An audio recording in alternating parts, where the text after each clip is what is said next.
Hey everybody, this is the VTOMAN Flashspeed 1000, a new power station for us to check out.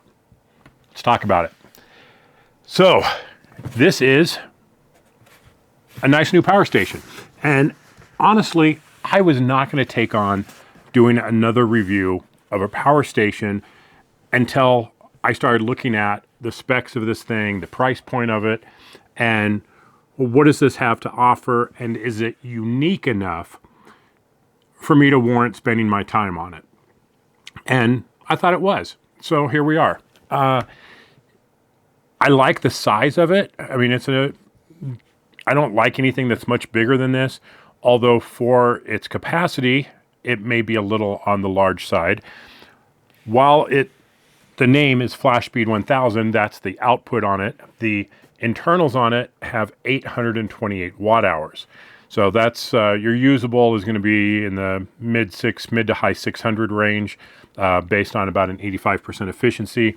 So you're going to get a decent size power station out of this guy for like $449.99. So $450, you're going to pick this guy up.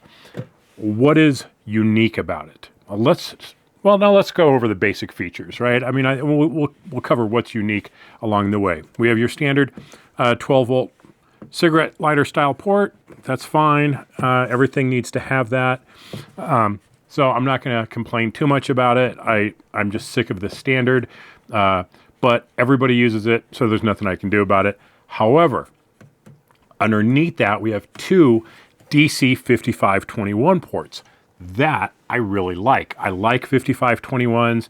They're a better connection than the 12-volt port, and they put out the same. They're 10 amps. So I like that. I can run a fridge off these. I can run a lot of devices off the 5521 without the fear of bouncing down the road and having my refrigerator plug pop out of this. I'd much rather put them on 5521s. Not the best. I'd rather have mini Andersons, but anything that's better than this big guy, which was designed for the thing that you put into it to literally pop out of it, 5521s are the second standard. So I'll take that. Over here, we have 4 USB-A outputs. 3 of these are listed as 5-volt, 2.4 amps, and 1 is listed as a quick charge. Now that's fine. I don't mind this too much. It's probably overkill for USB-A since most everything these days is USB-C. I would much rather have more USB-C slots here. Now it does have 2 100-watt USB-C ports, so that's cool. I like that.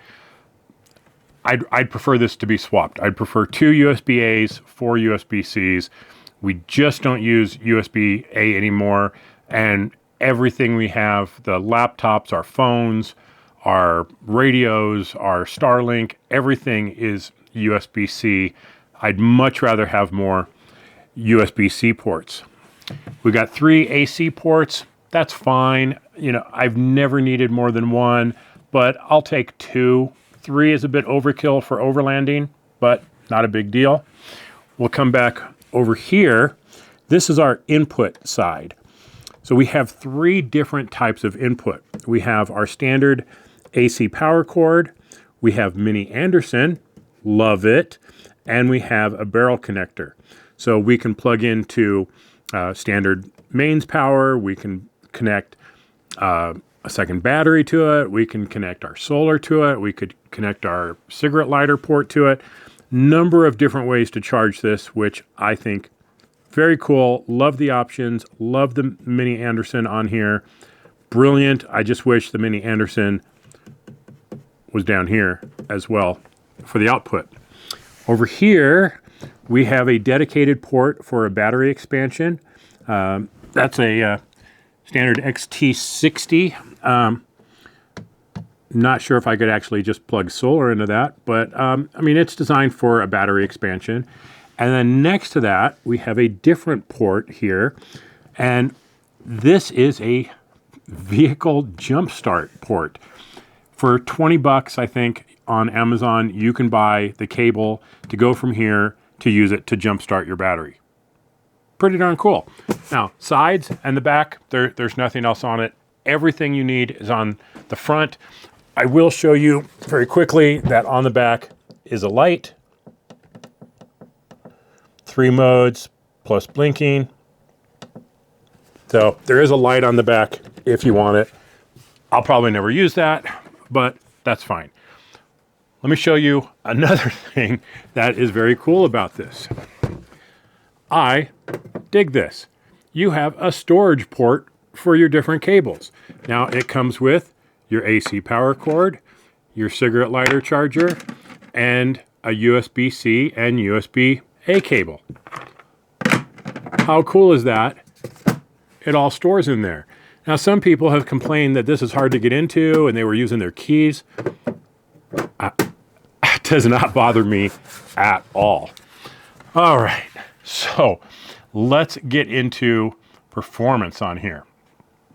As I mentioned, it's 828 watts, and we do our standard battery of tests on any power station that comes in, and let's see how well it performed. All right. Will it run a diesel heater off the 12-volt port? No. Nope, did not do it. Not a surprise, not a hit on it. Almost no power stations will reliably do that except for Blue Eddy. They're the only ones whose DC ports will allow it to spike up over the 10 amps in order to fire up a diesel heater. Not a big deal. We've got AC ports. We can just run an AC adapter. The efficiency loss going from DC to AC to DC is there, but it's absolutely trivial. We're only talking 12 volts, so not a huge efficiency loss. So I can just as easily plug a diesel heater into the AC port. I mention it because some people ask, but is that a negative on this unit? I'm going to say no. On our IceCo VL45 test, where we just plug it in and see how long it will run the refrigerator, set at 36 degrees with it full of food and stuff, being used as a day-to-day refrigerator. We're in and out of it a couple times a day. How long will it run that? And it ran it for 65 and a half hours, which for a system this physically big, that's a little short. For a system that's $450, it's actually pretty good. So we're in that ballpark. It's pretty much what we expected. I was hoping to squeeze 70 hours out of it, but we got 65 and a half hours. So not bad. That's still, more than a weekend's trip if you're running a refrigerator on it without putting any extra juice into it. So I think that did fairly well for the price point. Now, there is one negative on here, and not a showstopper because it doesn't bother me too bad, but it's worth noting. When it is drained pretty well and you're putting it on AC power to charge, the cooling fan kicks on here, and it's loud. It is 69 decibels. So that's about as loud as a vacuum cleaner going off. If you need to have this in a quiet environment, maybe your office or something where you're doing phone calls, this is going to be very loud in that situation. If this is out in your garage or it's in the back of your truck or in the back of your vehicle and you're not really going to hear the noise, then it's not an issue, right? For us, it's never an issue because it's going to be sitting in the back of the Jeep somewhere. We're rolling down gravel roads. We're not going to hear it. I only really noticed it because I was charging it in my living room while I was watching TV. And I was like, whoa, that thing's loud. Let's get a dB meter on it and see just how loud. And 69 decibels is pretty loud, I got to say. I mean, it's probably the loudest fan of any power station that we've tested. So if being super quiet is a concern for you, well, this may not be the right unit. Other than that, I think it's pretty cool. A second negative on it is there is no app for remote monitoring. Now, I don't care if it's Wi-Fi, just a simple Bluetooth app. I don't need to manage a power station from another state. That's a cool feature on some of the units, but absolutely not necessary. I just want this to be somewhere where it's not easily accessible and be able to monitor it on my phone, make sure it's working properly, make sure that it's charging when it's supposed to be charging and that I'm getting the right output. How much battery do I have left when I can't physically see the screen? So for that, I really wish it had a mobile app. But again, for the price point, not too bad. So is this for you? You decide, right? It's a nice unit. It's clean looking. It's easy to use. The functionality is there. You've got, I want to point out a couple things on the screen here that I kind of liked about it. When you're using it, the screen doesn't turn off. Call me silly. I like having the screen on all the time. And even on all the other units out there, you can set them for maybe a 15-minute timeout, but you can't say leave the screen on. That I like. Right now it's showing a 98% charge. If it was charging, that 8 would be flashing. And then it would go 98, 99. But as long as that last number is flashing, I know that it's charging. And I can see my output and my input on here, pretty much the same as anything else. But I wish it had an app. So, is it perfect? No. Then again, I have not seen a power station that I would consider perfect to begin with. They all have things that can be improved. On here, just to cover it real quick, less USB A's, more USB C's.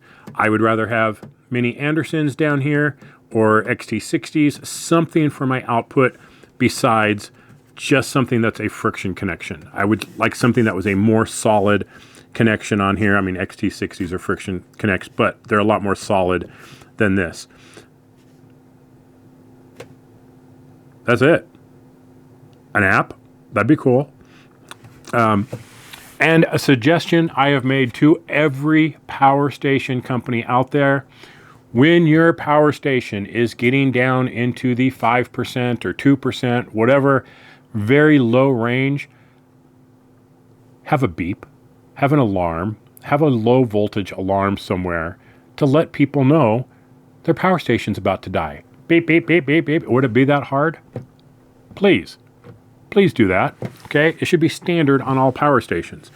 So yeah, a few things that can be improved, a few things that are very unique, like the input plugs, the